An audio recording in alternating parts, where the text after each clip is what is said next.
काही परस्पर पैसे उचलण्यामध्ये शेतकरी जो आहे त्याला काही मोबदला भेटणार म्हणजे ज्यांच्या हप्ते जे असतील ना त्याचा पेमेंट साहेब थोडी स्टॉप करून घ्यावा.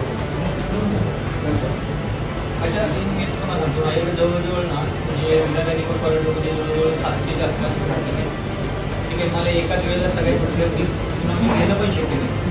ज्यांच्या आपण एक लक्षात ठेवा की ज्यांच्या हरकती आहेत त्यांच्या 100% केसेसमध्ये सुनावणी लावणार, दोन्ही पक्षकारांना सुनावणीची संधी देणार, त्यात ऑर्डर पास करणार, त्याशिवाय पैसे वाटप होणार.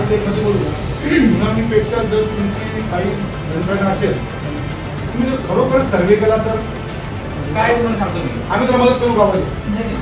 त्याचा काय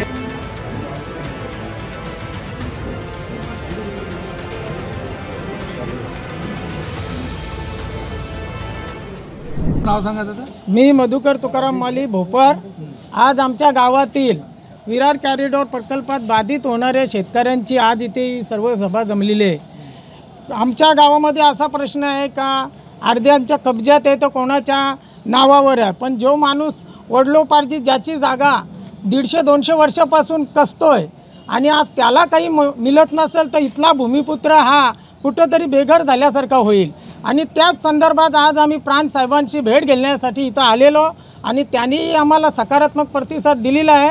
आणि शेतकऱ्याच्या पाठीशी हे सरकार आपल्याला माहिती आहे, शेतकरी कष्टकऱ्यांचं आहे असं आपण ऐकलो आहे. आणि आज खरोखर हे सरकार किंवा हे शासन या गरीब भूमिपुत्रांची जाण ठेवून आपल्याला नक्की न्याय देतील एवढंच आम्ही इथून आश्वासन घेऊन चाललो आहे. धन्यवाद. त्याच्यामध्ये काही युविका प्रॉपर्टी आहेत, काही बिल्डर लोकांनी जमिनी विकत घेतलेल्या आहेत, काहीमध्ये असं झालेलं आहे का कब्जा माझा आहे नावावर दुसऱ्याचे आहे, दुसऱ्याच्या नावावर ते कब्जा माझा आहे. त्याच्यामध्ये ज्यांच्या नावावर जागा आहे ते परस्पर पेमेंट घेऊन निघायच्या तयारीत काही माणसं आहेत. त्यांचा पेमेंट स्टॉप करावा आणि जे कब्जेदार आहेत त्यांना न्याय मिळण्यासाठी आम्ही संपूर्ण ग्रामस्थमध्ये ते आलेलो आहेत.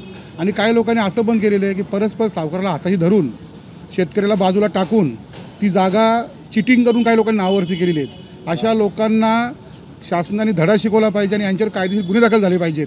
यासाठी लोक आम्ही आलेलो आहोत.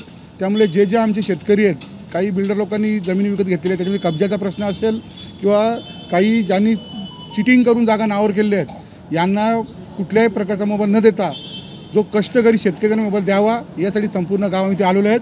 आणि आम्हाला शासनाकडून आणि त्यासाठी आम्ही माननीय रवींद्र चव्हाण साहेब असतील, इथले स्थानिक राजू पाटील असतील आणि स्थानिक खासदार श्रीकांत शिंदे साहेब असतील यांची पण आम्ही भेट घेणार आहे आणि दोघांची भेट घेतलेली आहे. जर इथे पण न्याय नाही भेटला तर आम्ही ठरवलं आहे की संपूर्ण प्रचंड संख्येने भोपरगाव इथे उपोषणाला बसेल.